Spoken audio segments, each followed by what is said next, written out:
Joining us on this Saturday night, I'm Larry Miller. The big story tonight, the suspect wanted in connection to the death of a Maryland parole agent has been arrested. A few hours ago, we learned that Emmanuel Sewell.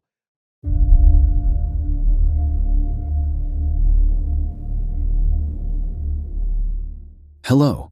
Welcome back to True Crime with Dixon. Today we're diving into a heavy topic, a tragic true crime story that shook a Maryland community to its core. Before we get started, make sure you smash that like button and subscribe if you haven't already. Let's get into it. In the quiet, tree-lined streets of Chevy Chase, Maryland, a suburb known for its tranquil charm and affluent residents, an unspeakable tragedy was about to unfold. On the last day of May, a warm spring breeze carried the promise of new beginnings. But for one family, it would herald the shattering of their world as they knew it. Davis Martinez, a dedicated parole officer in his early 30s, had risen through the ranks with a steadfast commitment to his work. His colleagues admired his unwavering professionalism and his genuine concern for those under his supervision.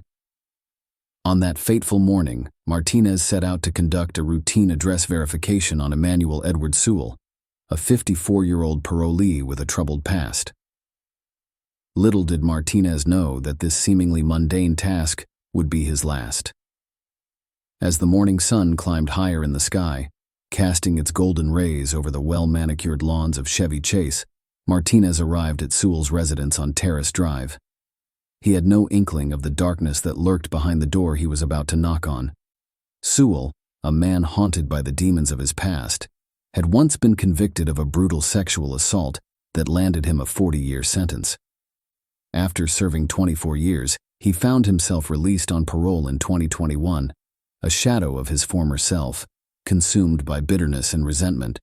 As Martinez stood on the doorstep, his knuckles rapping against the solid wood, Sewell's twisted mind was already plotting a horrific act of violence. When the door swung open, Martinez was greeted not by a cooperative parolee, but by a predator consumed by rage. What unfolded behind those closed doors was a scene of unspeakable horror. Martinez, a man dedicated to upholding the law and ensuring public safety, found himself at the mercy of a depraved individual, hell-bent on exacting revenge on a system he believed had wronged him. As the hours ticked by, Martinez's colleagues grew increasingly concerned when he failed to return from his routine visit. Their calls went unanswered, and a sense of dread began to settle in the pit of their stomachs. Fearing the worst, the Montgomery County Police Department dispatched officers to Sewell's residence. What they discovered upon forcing their way inside would haunt them for the rest of their lives. A bloodied towel near the front door served as a grim harbinger of the horror that awaited them. Beneath a bed, wrapped in plastic bags, lay the lifeless body of Davis Martinez, contorted in a fetal position. He had been brutally stabbed multiple times, his body bearing wounds to his head, lungs, neck, and eye. As the investigation unfolded, a chilling picture began to emerge.